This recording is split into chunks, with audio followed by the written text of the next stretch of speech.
Well, good evening. My name is Matthew Ogeen. I'm the Director of Admissions here at Faulkner University, and I appreciate you taking a moment to tune in, whether it's tonight live or later on during one of our recordings that we send out to everybody. I just really appreciate you taking a few moments today to try to make a game plan. I know for a lot of you folks, your families, you're preparing for the senior year, and there's quite involved in that by itself. There's practices to be at, tests to be preparing for, and just the basic assignments that are taking up your day to day right now. And those of you who have multiple family members, well, sometimes you're just struggling to when to wake up and fall asleep. But that said, in just a few months here, believe it or not, graduation is going to be happening. And I know there are many of you out there who want to be as prepared as possible for what happens next. And really appreciate the fact that, one, you're looking at higher education. Honestly, I know we're biased in this conversation, but still recognize it as a high value, high reward opportunity for many folks these days. But more specifically, closer to home, the fact that you're looking at Faulkner University, the fact that you're giving us an opportunity, wading through these waters with us and trying to figure out what's going to be the best fit for you. And I'll say this right out the gate. Faulkner is not going to be for everybody, but I promise you, if you're watching this, it's going to be perfect for somebody. And I would love the opportunity for me, my team, to try to get to know you and figure out if you are that somebody. But amongst many things, financial aid is usually going to be one of the biggest obstacles or challenges that a family needs to at least take into consideration. So tonight is dedicated just to a few moments to a key piece of that conversation. But before we get into that, there's a few folks I want to introduce, because it's not just me here, even though I'm right in front of the camera. There's a few folks behind the scenes as well. We have a new admissions counselor to our team, and we also have a student as well. So in just a moment here, I'm going to go ahead, if you bear with me, I'm going to bring up our new admissions counselor, Hope Hendricks. Hope, let me know when you can hear us. There might be a little bit of a delay. Hey, I can hear you. Awesome. Well, hey, Hope, glad you could join us this evening. Your first day on the job. How's it going? It's been great. A crazy first day, but I've been enjoying it. Happy to hear that. Well, Hope, tell us a little bit about yourself. That way the folks get to know who you are. So my name's Hope. I just graduated from here in May. My hometown is Decatur, Alabama, and I came here in 2018. So I took a victory lap 5th year. But I loved my time here. My major was interdisciplinary studies, and my cognates were education and counseling. I was in a social club all 5 years. Um, Delta, woo, just a slight plug. I really enjoyed my time here in my social club. I made friends that are family and also professors that are family now. So, yeah, so this is my first day as an admissions counselor. I loved it so much here, I had to come back. So, I am in charge of the Southeast Alabama and Florida territory now. So, Well, thank you so much for that. I really appreciate it, and so glad that you're back. Really, really excited. And I'll share a little reason why that area is so special to me. But before I do, want to go ahead and introduce one more person to our team this evening. It's a student named Andrew. Andrew, let us know when you can hear us. All right. Yes, I can hear you. Awesome. Well, Andrew, tell us a little something about yourself.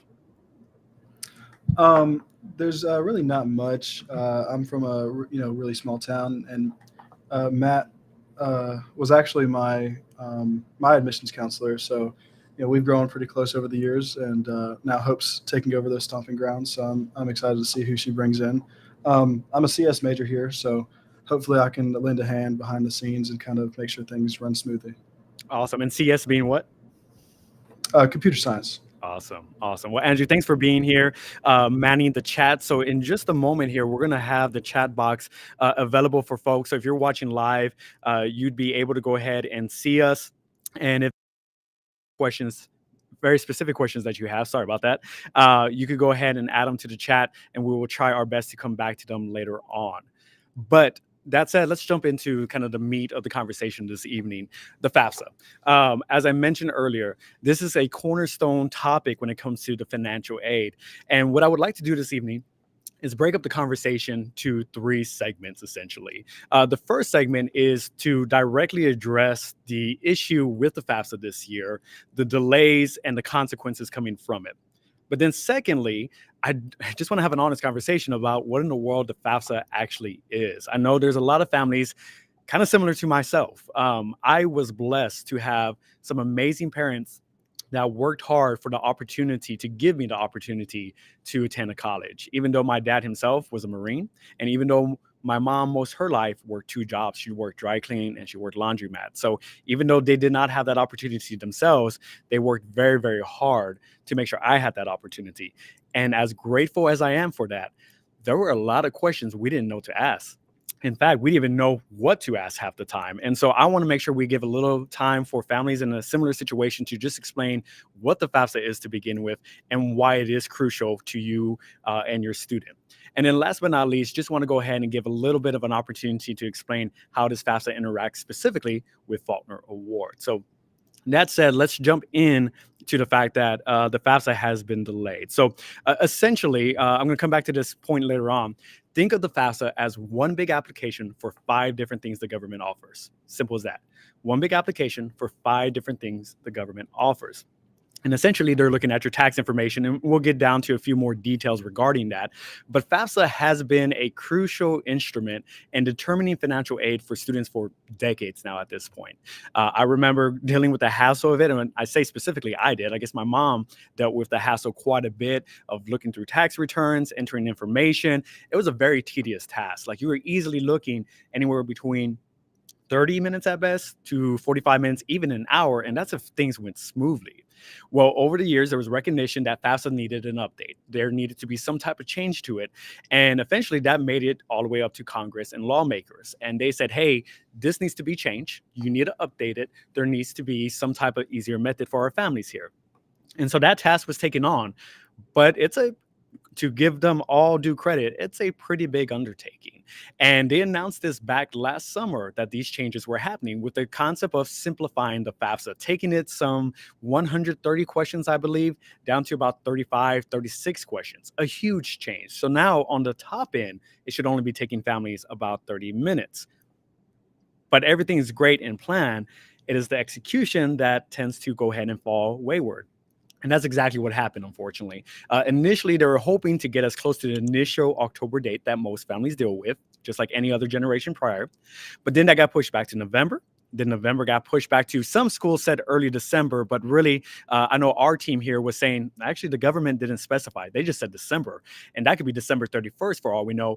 And guess what? That's exactly what happened. It wasn't until December 27th, 28th, that they officially rolled out the new FAFSA. And much like a lot of our team was anticipating, there was issues just right out the gate.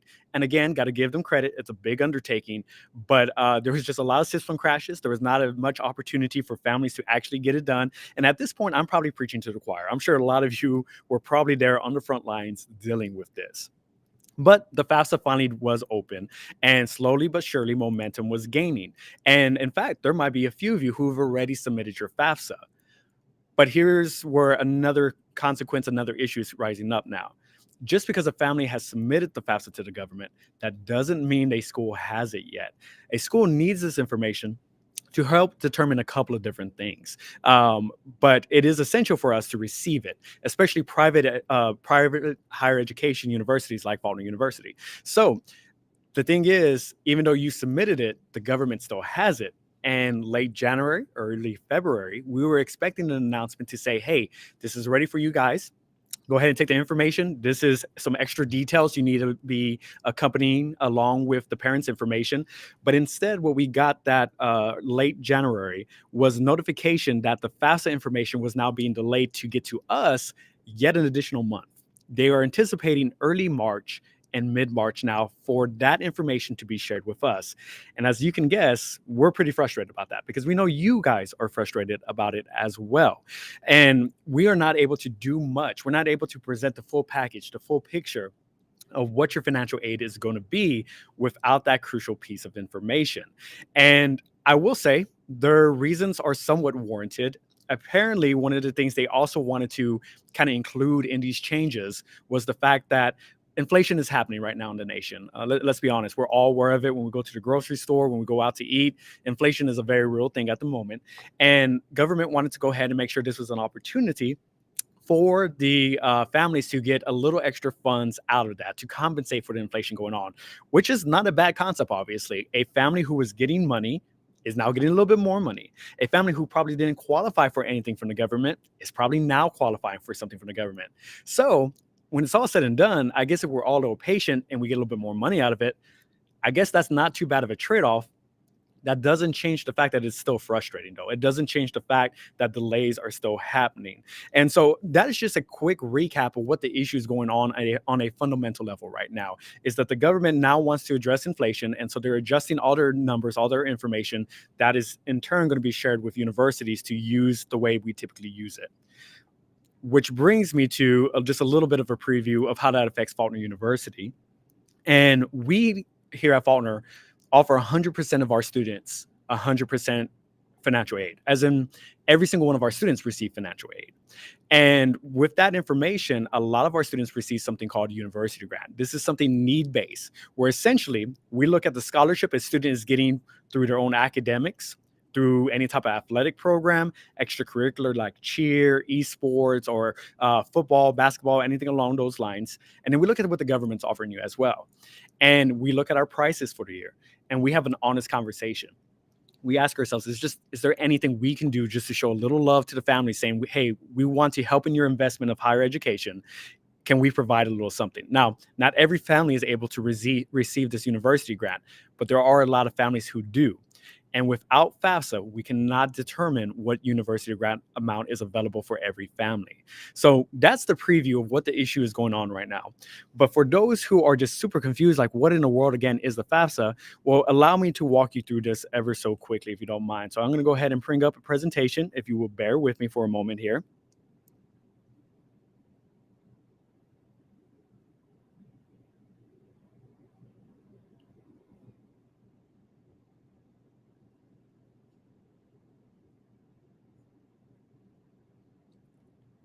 All right. So again, welcome to Faulkner. Think of paying for your financial aid or paying for college in general, like a very strong, a very secure tabletop. And essentially, what's going to end up happening is you need 4 strong legs to support yourself and support this tabletop. There's a couple of different legs that you can lean on. The first is federal aid. That is where FAFSA comes into play.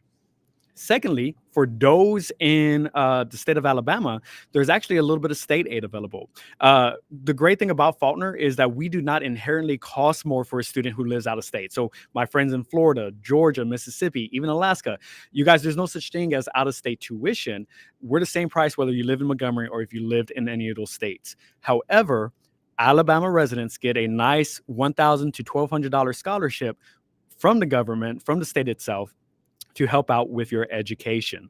Now, that said, that's very easy. And those of you out of state, even though it would be nice for you to receive it, in my experience, it has not been the end all be all. And in fact, we do our best to try to compensate for it in some way, some manner.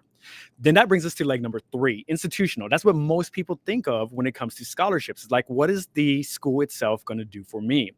And then last but not least is personal contribution.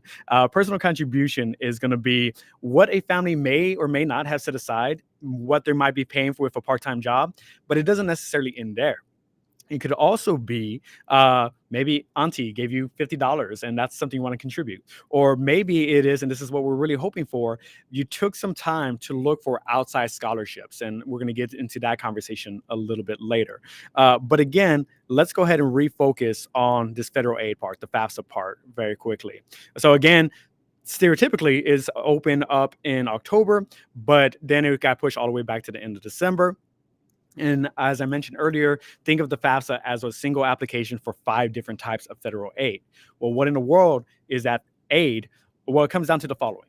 You have Pell, SEOG, Stanford loans, forgive the misspelling there, and Parent Plus loan and work study. Pell, SEOG, Stanford loans, Parent Plus loan, and work study. So let's go through each one of them very quickly.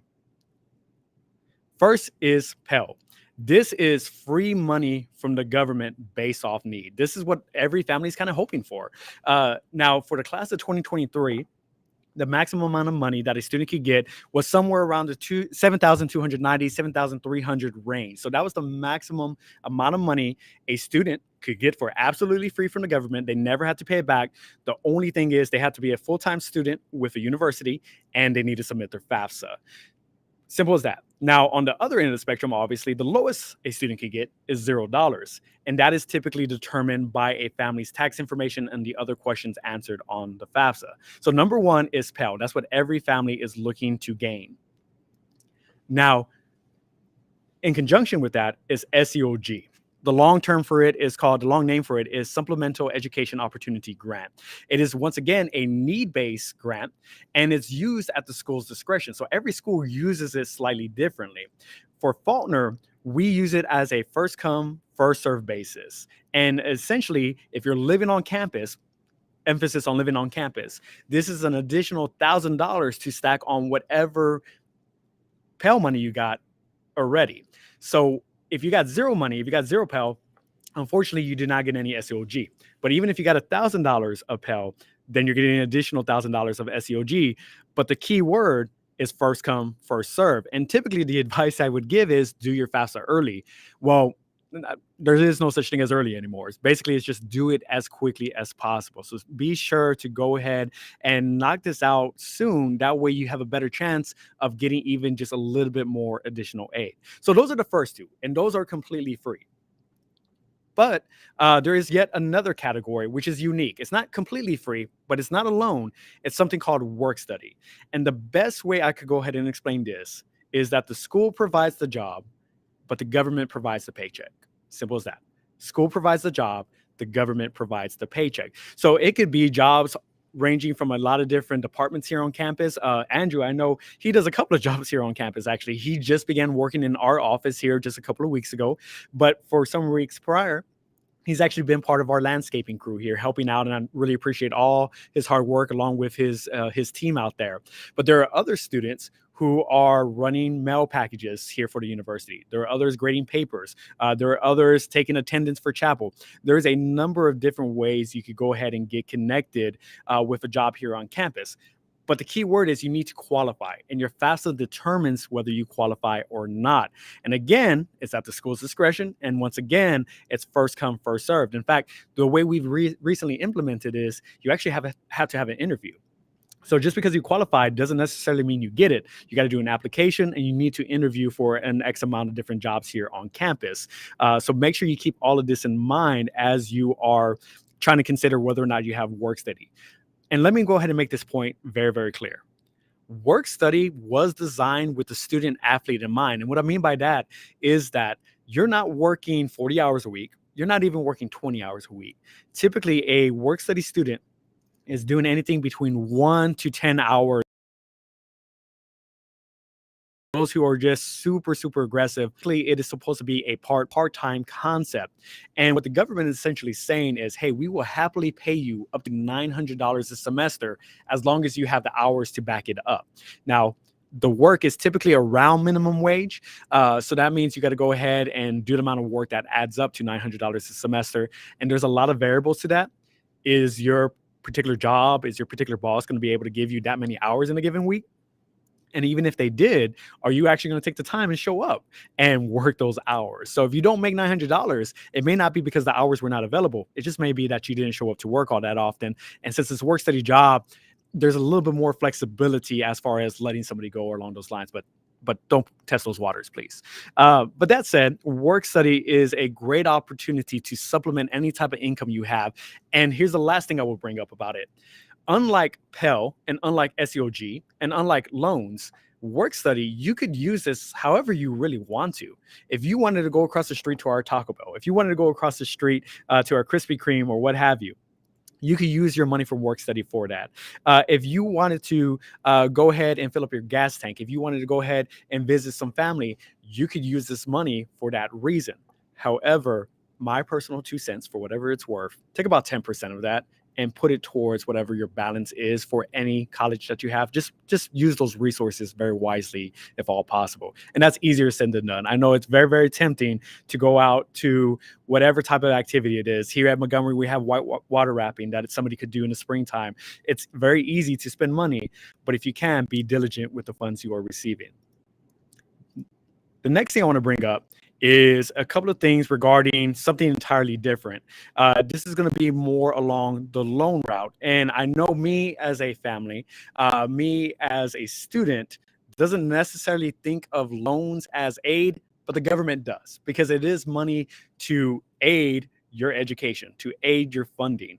And so because of that, whenever a family submits their FAFSA, when we give our official financial aid package to you, you will see a line item for the Stanford loan. Let me make something very clear here. This is not saying you have to take out the loan. To be quite honest, the government doesn't care if you take it or not. It's there whether you want to use all of it, none of it, or some of it. It's up to you as a family. However, we are required to make sure you are familiar and understand that those resources are available to you. So very, very quickly, let me take a moment to explain what a Stanford loan looks like. Essentially, it is the government offering the student up to $5,500 for the freshman year. It goes up a little bit each year. Your sophomore year, you get $6,500.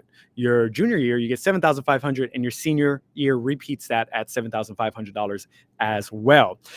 Now, we could get into the nitty-gritty. I think I would rather your admissions counselors get down into the weeds of the difference between subsidized and unsubsidized. Long story short, a portion of that $5,500 could be interest-free, but the other part is more likely going to have interest as well. And that's not always the same for every family. Your FAFSA decides that. But essentially, this is just between the student and the government. You as a parent, you're not involved. You're not a co-signer. You're not the main person responsible. This is specifically for the student. And every family is going to have a different conversation regarding that. But we do want to make you aware that Stanford Loans is one opportunity the government offers just to maybe help cushion that blow just a little bit more. Because again, this truly is an investment. You are putting some money in now because the result of having a bachelor's degree, Lord willing, even a master's degree, is going to be rewarding, not only just from a self-fulfilling standpoint, but also from the point of, well, your salary is increasing. In fact, I skipped over a few slides earlier this evening to kind of showcase, at the end of the day, folks with bachelors and masters still over their lifetime are earning more money. Now, that is no disrespect to anybody who does not have a bachelor's, who does not have a master's, because I grew up in that household and I love my parents and their work ethic because of that. But that said, over the lifetime, statistics still show having a degree really helps out an individual. In fact, during times of recession, in times of, well, predicaments like COVID, folks with a degree were able to have a little bit more sheltered when the unexpected happens. Then last but not least, there is something called the Parent Plus loan, also in that umbrella of the 5 different types of aids of FAFSA. Now, the Parent Plus loan, despite the name, does not necessarily mean that the parent's involved, but it does mean the parent gets the conversation started. They're looking at your credit. Basically, if you have good credit, they're going to ask you to be the responsible party of this loan. If you have quote unquote bad credit, they're going to say, well, hey, what we're going to do is just give the student a little bit more loans to supplement their Stanford loan. At the end of the day, that's what a Parent Plus loan is. So forgive me if I went a little too much into the weeds there, but these are the 5 things that a FAFSA helps produce. Now, I want to take a moment to just go a little further and just, again, talk about the state assistance. Basically, this is anywhere between $1,000 to $1,200 a year. All you have to do is prove you're an Alabama resident. No, we don't want to see your Bama gear or Auburn gear. I'm from Texas myself, so I have no dog in that fight whatsoever. But by the way, if you're listening to this, hopefully you're just saying Soar Eagles anyways. But what they're looking for instead is driver's license, any type of proof of purchase, home ownership along those lines. So really the parent is going to be the main benefactor or the main person submitting some paperwork there. Which does brings us to our institutional awards. And again, going back to how this affects everything, the FAFSA is such a big domino that needs to be tipped over. If you don't mind, if anybody's watching willing to go ahead and throw in some comments, let me know if you've actually submitted the FAFSA yet, working on it, or haven't even started? I'll give you all a few minutes right now to go ahead and kind of give a little bit of reply. I'm very, very curious to know what's going on. And if you are watching this as a recording, go ahead and leave a comment, return this email later on. I'm very, very curious of where you are on the stage.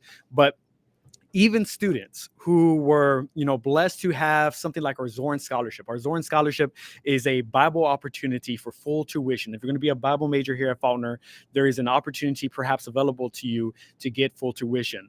We know exactly what their scholarship is going to be. It's $21,930. That's tuition for a school year.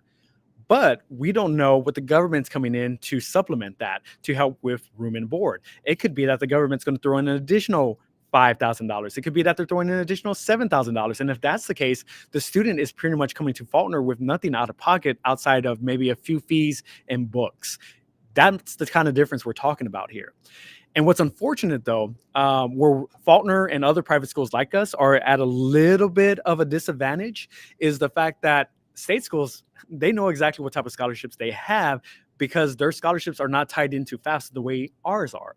So basically, I'm betting you're getting a lot of pressure from these schools right now saying, hey, our deadline is this date. Let us know if you're going to take it or not. Otherwise, you're going to lose it. I'm guessing that is some of the conversation some of the bigger schools are giving you right now. Faulkner, because we are so tied into FAFSA, we are not able to go ahead and put that pressure on you. And we don't want to anyways. We want you to make the right decision, not a rush decision. And so we want to make sure that you have the full picture here. And please let me go ahead and say this. Even if a big university is saying, hey, this is exactly your institutional scholarship from us, that does not mean you have the full picture. Your FAFSA could be determining some additional aid available to you. So my humble request to you guys would be compare apples to apples. Look at the bottom line of what your balance is going to be. I know for me, when I work with my families, I am very thorough. If you haven't picked up by it now on this web call here, I start from the very top. And I promise I am not OCD. If you look at my office, that would be proven. But basically, it is color coded. Purple are charges before financial aid. This is what it takes, the cost for your food, your meals, tuition, and as many fees as I can think of. That's the purple section. Underneath that is a blue section. This is the money coming from Faulkner University to help you out in the best way possible. And we are going to go as far as we can with it until we have the conversation and say, hey, I'm sorry, there's nothing else available. We are willing to work with you. Then underneath that is two different types of green sections. Dark green is for any type of free government money. Light green is the loan type money that is available to you as well. And at the very bottom of all of that is a yellow section with what your bottom line is. I hope every school that you're looking at does this with you because you need to compare apples to apples. And with that said, because FAFSA is that big domino, for a lot of you right now, unfortunately, even if you submitted it, in fact, I've seen most of the answers I'm getting in right now is that we're working on it. I saw a couple of that said submitted, but those who have already done it, we're waiting just like you are. There's information and SSID number is being shared. We need that information. So what can you do in the meantime? Well, there's a couple of things I would recommend. One, just stay in contact with us. Check on us every once in a while. And please don't be disappointed if we say, unfortunately, there's no update right now because we're not anticipating any update until mid-March. But that said, we'd love to get creative. Let's see if there's an opportunity that we could plug you into for a guaranteed scholarship. For instance, a plug-in for our Faulkner Sports Network. That is Faulkner's ESPN, essentially. Whether you want to broadcast, whether you want to be behind the camera, photography, in front of the camera, if you want to keep stats, this is a great opportunity to get plugged in. If you're not a sports person, but you're a tech person, this is for you. If you're not a tech person, but you're a sports person, this is also for you. Scholarships range from $2,000 to $5,000. We would love to plug you in. Now, scholarships usually stack, but not always guaranteed. So let's have a conversation with your admissions counselor to see how that would interact with what your offer is so far. But at the end of the day, you will not be receiving an official financial aid package from Faulkner until we receive your FAFSA. So those of you who are commenting right now that we're working on it, glad you are. There's actually a number of tools that you can go ahead and utilize. Believe it or not, the FAFSA website actually is not that bad. In fact, what I would really recommend is that you go to the FAFSA YouTube channel. They have a lot of helpful walkthroughs. There is also a financial aid seminar out of Utah, of all places, that I actually refer my families to every once in a while. And it's a literal walkthrough of the FAFSA. Like they take you step by step. And honestly, there's a lot of them now online. So just do a quick search on YouTube. Make sure you look at the ratings and look at the comments to make sure it was actually helpful. I will also say this, that true to their word, a lot of folks are saying that compared to the FAFSA they did for their older children, this one was actually a lot easier. But there's always an asterisk. Some of those asterisks have been as following. What if I forgot my ID? What if I forgot my password? What if I have complicated taxes information? Well, unfortunately, if you already submitted your FAFSA and you have changes to make, you're not going to be able to make those changes until the first round of submissions go out to universities, which is again early to mid-March. So you're going to have to wait till you can make changes. And I know that's very, very frustrating. So I apologize for that on behalf of the government, I guess. But keep that in mind. If you have changes and you already submitted, you're going to have to wait for a little bit. If you're working on it, be diligent. Make sure you have your password written down somewhere. Make sure you create an ID for yourself as a student and as a parent, because you're going to need to log in. Write it down in 5 different places, because I promise you, I've been doing this for 8 years now. The biggest issue I come across are folks who forget their password. And I'm not faulting you if you've already done that, but just know that it is the most common error that happens. So guys, that said, I know we're approaching the top of the hour here. I don't want to go too much further, but I do want to open up this conversation. I want to go ahead and present an opportunity here. I'm going to give Hope a chance to just kind of verbalize at the end of the day, is it worth it? Is it worth dealing with this hassle with the government? Is it worth dealing with trying to sit down and look at the budgeting side of things? Is it worth visiting schools? And again, I know I'm biased. In fact, all of us here are going to be biased in the conversation. But humbly, I do think it is, because here there are fundamental changes to your life, especially at Faulkner, where I know a lot of schools these days don't just say that, oh, well, they typically say you're not just a number, you are a name. I think Faulkner, we take it one step further. We go ahead and say you're not just a name, you're a so. So Hope, I'm going to go ahead and cue you up here just a moment. I'm going to go ahead and give you an opportunity to just briefly describe your experience and tell us, is it worth it at the end of the day?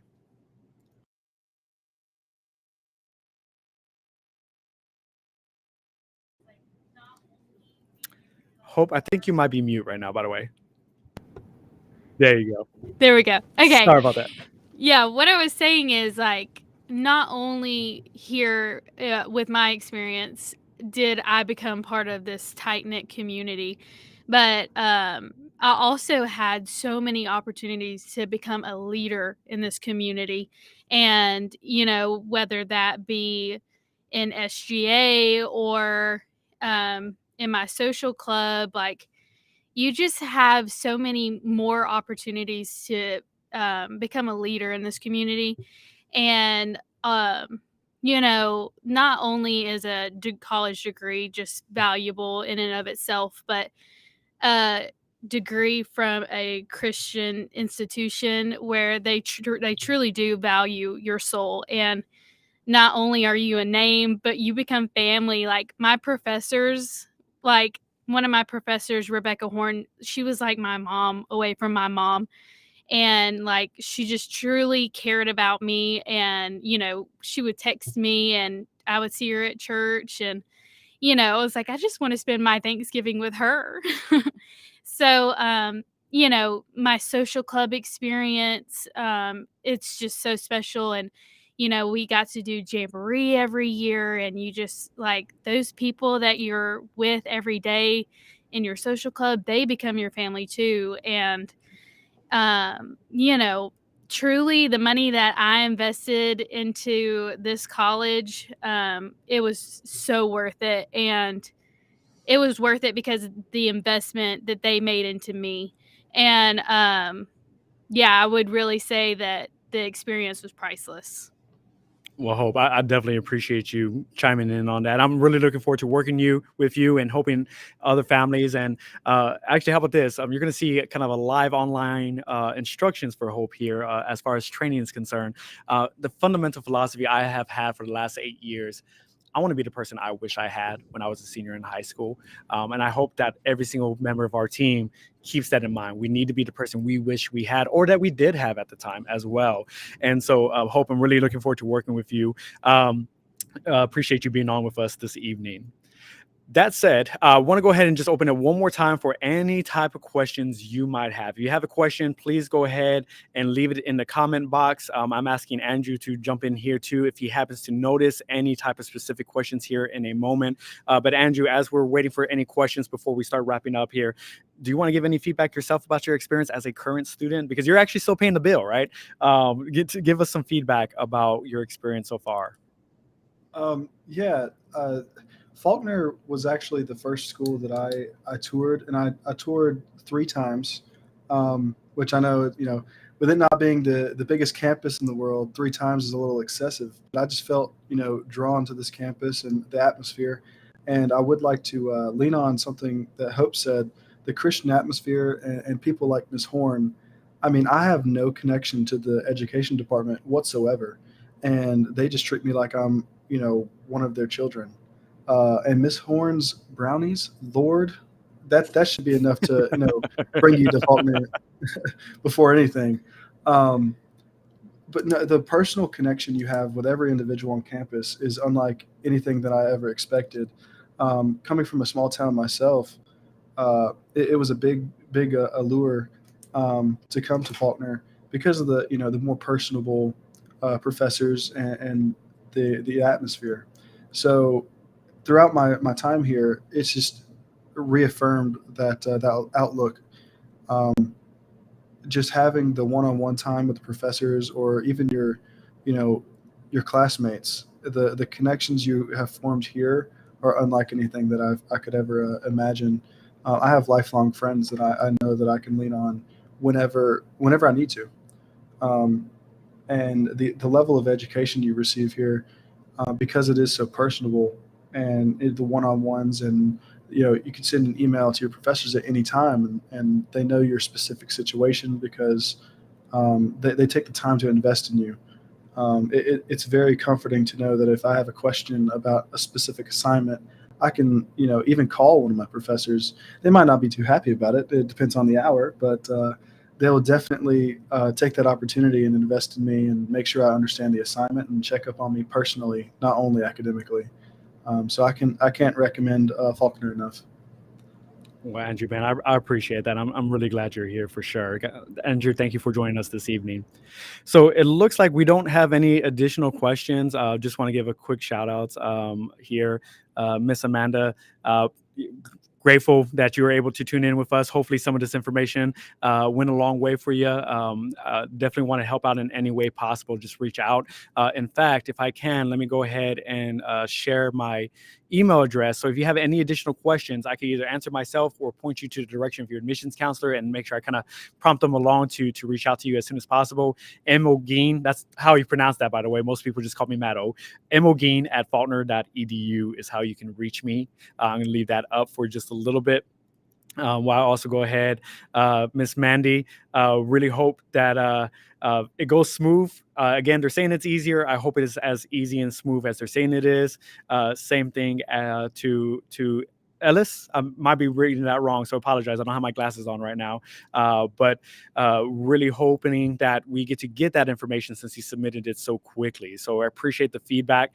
I do want to also mention, don't forget about Faulkner scholarships. Let us know what we can do to plug you in the meantime.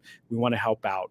I would just kind of conclude with this, kind of wrapping up with what Hope said as well, is the family aspect. So that is actually my wife and my daughter. They're waiting for me right now on campus. My wife is actually the RD for the upper class dormitory for the guys and girls. So I have a unique position here. Not only am I the director for admissions, I come back home to campus every single night. I never leave this place, literally, because I live here and I get to interact with the students more or less on everyday basis. Not as maybe as deep as I wish it would be, but I get to have lunch with them. I get to see them. My daughter gets to grow up with these students as well. And honestly, I'm glad we're here. I'm glad she gets to see these students. She gets to interact with them. She's enthralled by the softball girls and the volleyball girls. She loves hanging around with them as much as possible. So when we say we're a Faulkner family, we 100% mean we are a Faulkner family. And that means being there for each other when it gets awkward and there's big conversations to be had. So I really hope this was helpful to some capacity. We will be praying for you. Please feel free to reach out to me as quickly as possible. I saw that we had a comment here that, yes, the new FAFSA was super easy. So, Lord willing, now it's just a matter of time and we will help navigate these waters. So, again, if you have any questions, feel free to email me and we will go ahead and get you connected as quickly as possible. But in the meantime, God bless and good night.